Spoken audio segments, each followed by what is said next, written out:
we are, the second half, where people do the things that they're good at. We have had puppeteers and musicians and storytellers and all different types of acts. What is about to happen is essentially what this person is good at being is just themselves, just their wonderful self. Casey Medow is a performer of many different types that I have fallen in love with over the course of several years. She is a comedian, she's a musician, she's in plays, and she's about to present a 15-minute experience about the fact that she is a cyborg. Please open your hearts for Casey.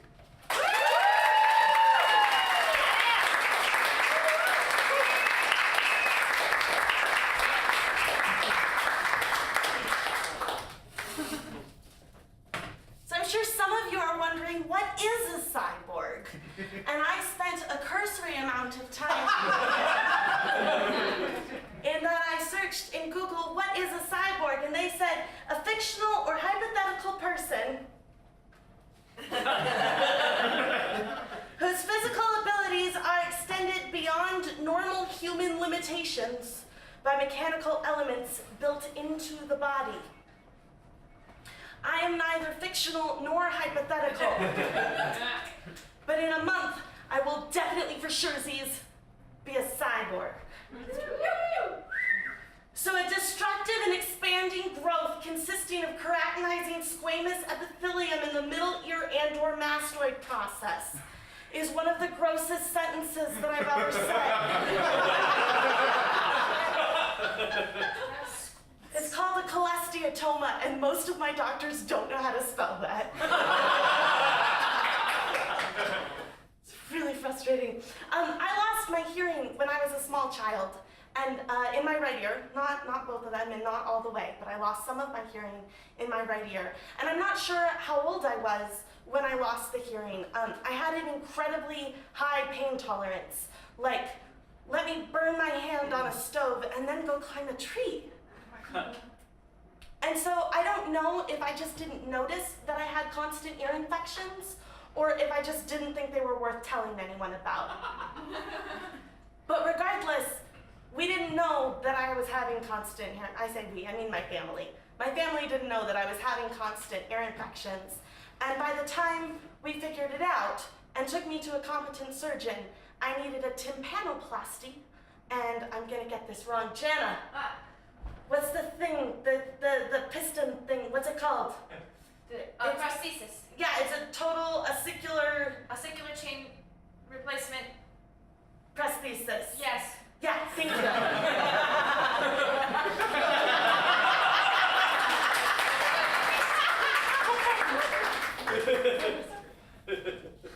The next slide. Yeah. Have you met me? Yes.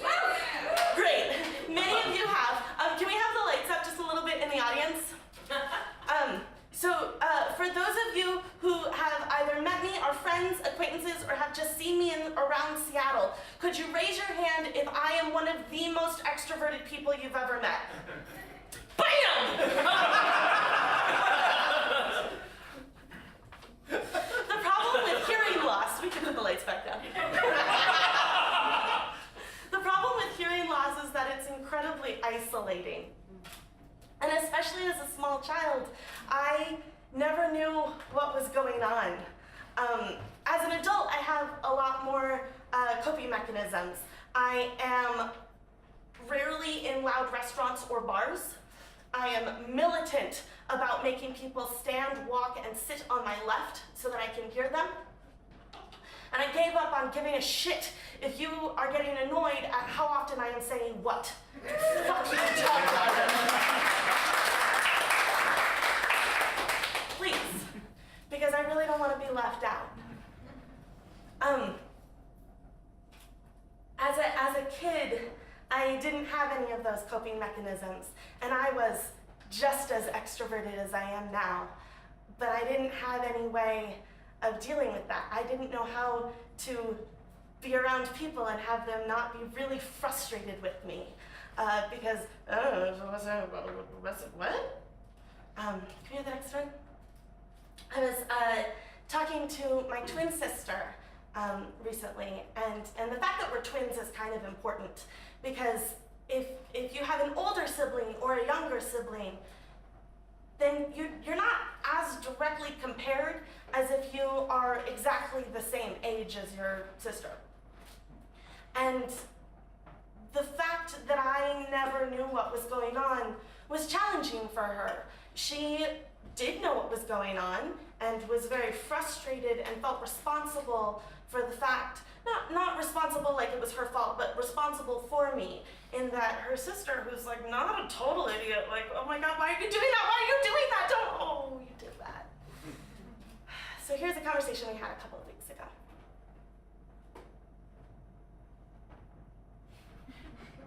Probably. It hasn't started, right?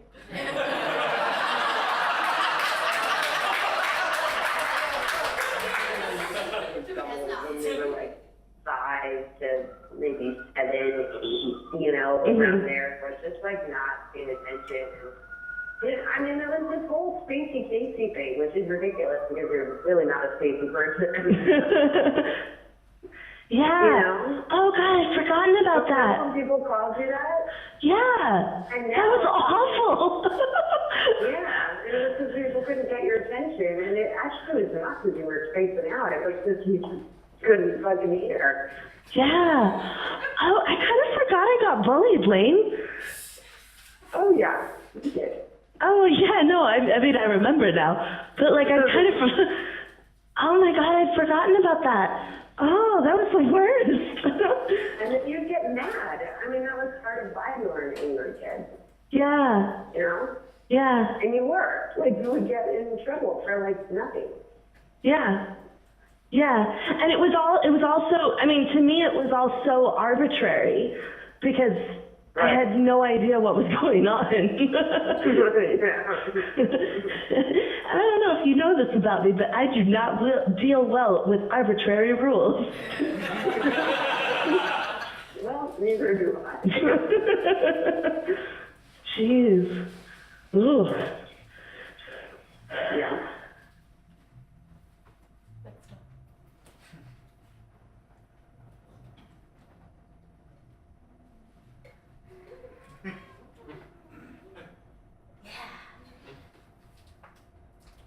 The bear didn't have surgery. Next one.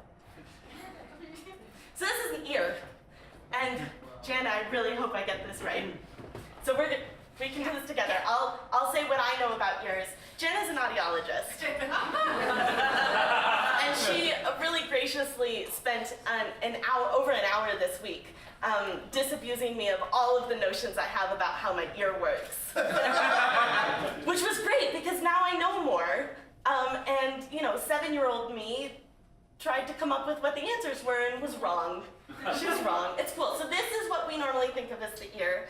And it's just the outer ear. And so when I say that they cut my ear off to do the surgery, apparently that's not accurate. We've got the ear canal, the tympanic membrane, or eardrum. That's where the cholesteatoma was, right behind it. And then there's the ossicle bones, Acicular chain. Acicular chain, which has various bones.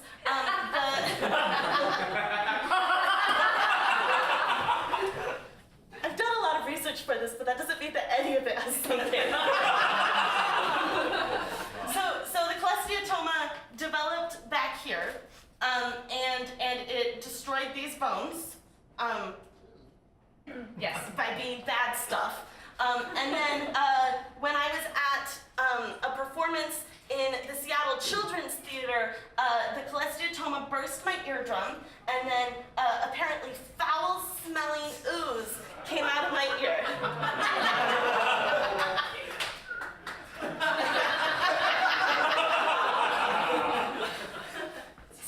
So none of this part works. This is fine. So following this incident, I went in for surgery, and they took out the osteotoma, and they did some reconstruction. Again, replaced my eardrum, replaced the acicular chain. Yeah. And when I woke up, the doctors or the nurses, somebody had very kindly put a matching bandage on my teddy bear. Oh, it's the cutest thing ever. Unless you're 7, in which case, stop fucking patronizing me. I'm not an idiot. The bear didn't have surgery.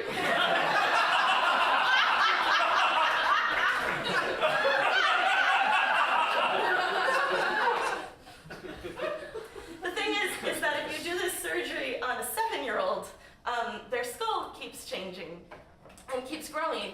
And I had functional hearing for about a year, and then I didn't. Next time. So what I did, obviously, is go join a cult, kind of. When you have hearing loss, definitely what you should do is pursue a career as a professional orchestral double bass player. I spent 8 years in music conservatories, and what they don't tell you about music conservatories is that they're secretly kind of a cult.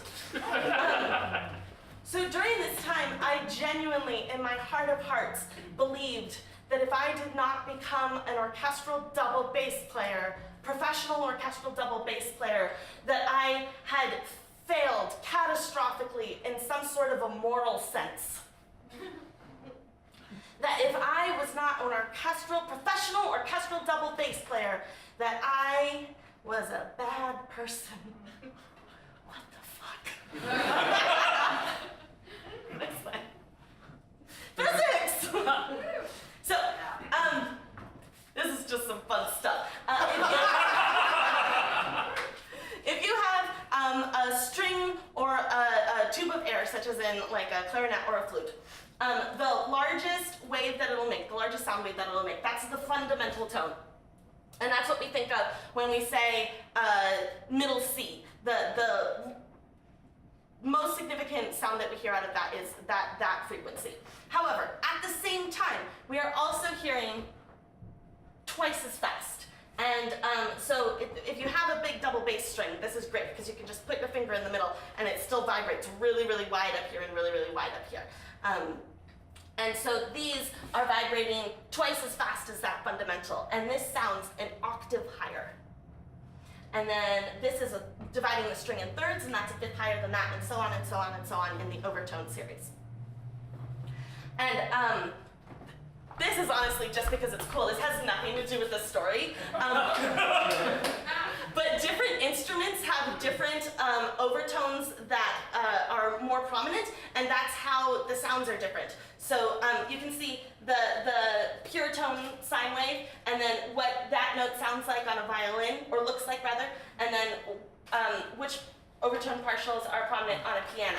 And so everything that sounds different has different overtones that are more prominent. So my voice has different overtones that are, and that's how you can tell that my voice is different from, say, Emmett's, because the overtones that are most prominent are different. I just think that's cool. Anyway, these are really important for being in tune, and the higher they get, the softer they get, and I can't really hear them. So, amongst other reasons, this was one of the reasons why I was never going to be an orchestral double bass player. Which is fine, really, that's cool. That's the end of that part of the story. Next slide. So, I have a month ago, a little over a month ago, I had a hole drilled into my skull. I'm really, really excited about this. I'm super excited about this. There's a small titanium pin that has gone into the hole, because one of the things about my ear is that with all of the ear infections, normal hearing aids don't work for me. They hurt, and I don't like them, and they also don't really help that much because they're going in through that system in the ear that doesn't work in my ear. So I am getting, in June, a bone anchored hearing aid. Can we get the next slide? This is my head, and this is the most badass body module. This is right here.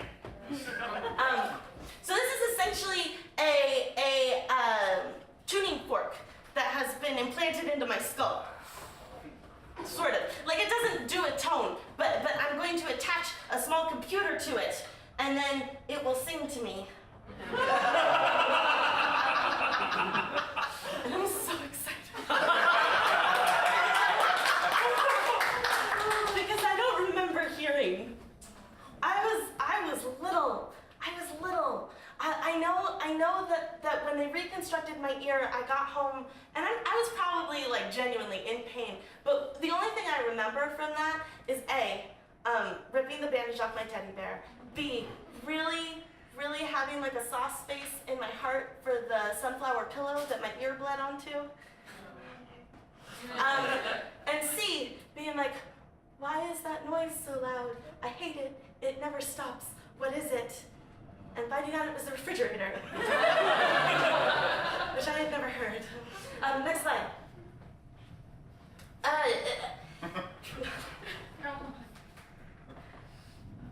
Emmett asked me to, I put up I was on a lot of drugs after they put this hole in my head because they drilled a hole in my skull. And what I thought would be a great idea is if I did like a really big Facebook post. So Emmett saw that, and like, you know, it's about being a cyborg, and that's very exciting. And so he was like, Casey, we've got some time on Weird and Awesome, and I'd love for you to do something, and I want you to do it about being a cyborg. And I don't know if you've noticed this, but this is an incredibly emotional topic for me, and I've really been struggling with that because on the one hand, I'm like, whoa, cyborg, giant hole in my head. It's not very big, it's like this, but I have a hole in my skull. And it's so important to me, but on the other hand, I'm like, moderate to sort of moderate to severe hearing loss. Like, it's kind of like putting some glasses on. Like, it's really like, it's not like I'm disabled, but then also it's had this huge, profound effect on my life. I was suicidal as an elementary schooler because I could not figure out how to get enough people in my life because I could not hear them. So this has had just an incredibly, incredibly profound effect on my life. I'm fine now. I figured out how to do, you know, socials.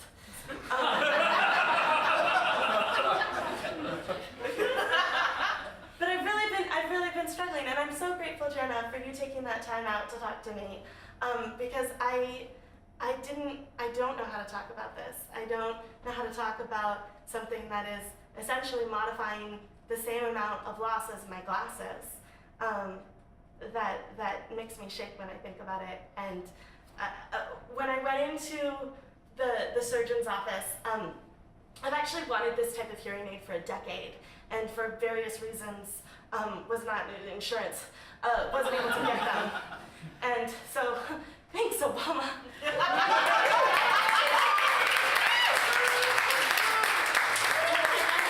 I went into the surgeon's office, and she told me that I was going to get this, I started weeping, and that poor surgeon did not know what to do with it. So I got like this tiny little cup of water, and she was like, here, drink some. And I went home, and I curled up in the fetal position on my couch, and I wept for the rest of the day. And it was fascinating because I'm fine. I don't know where this like weeping was coming from, but it was like the grief of a 7-year-old who can't hear and can't handle it. And I'm gonna start crying again because I'm gonna get to hear it, and this is so big and so huge. And next slide.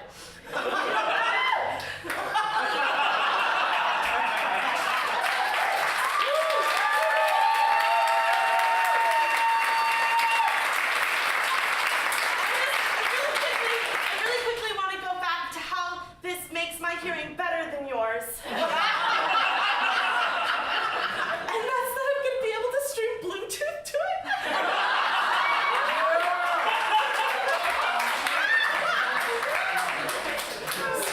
So please don't pair your device with my hearing.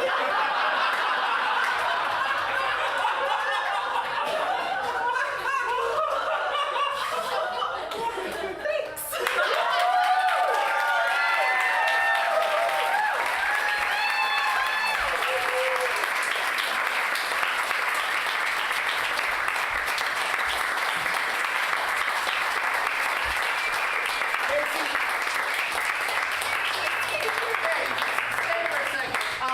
You have a pretty neat project coming up. You want to tell us about it? I would love to. I'm producing an interactive, immersive theater piece where audience members get to be the protagonist in a fairy tale with Baba Yaga and the Firebird. Yeah, it's gonna be pretty And Emmett, you'll love it because it freaks people out. It turns out that if you're alone in the forest with Baba Yaga, who's a Slavic witch with iron teeth, that's scary. But it's called 10 Minutes in the Forest. It's going to be the first production in this new theater called The Slate, and it's going to be the first 2 weeks in June. And the Kickstarter is going up this week, so look, probably Friday, realistically. Look on Friday for the Kickstarter, 10 Minutes in the Forest.